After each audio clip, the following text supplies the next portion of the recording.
merong mag-asawang nakatira sa liblib na lugar.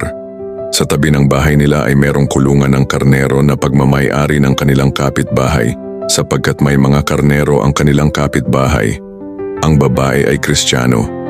Laging iniimbita ng babae ang kaniyang asawa na pumunta ng church para makinig ng salita ng Diyos. Subalit ang katwiran ng lalaki, hindi totoong Diyos si Jesus dahil kung Diyos siya, bakit pa siya magkakatawang tao? Katang-isip lang ang Biblia. Paulit-ulit na ito ang dahilan niya.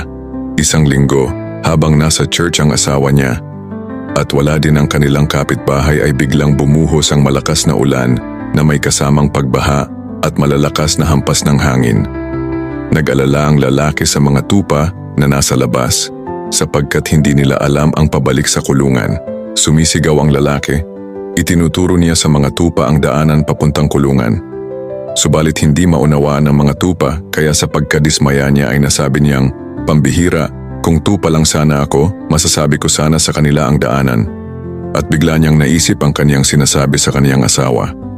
Doon niya na-realize na kaya pala nagkatawang tao ang Panginoong Jesus para ituro sa atin ang daanan papunta sa kaharian ng langit. Nawa kapatid ay may napulot kang aral sa kwento. Please share this video.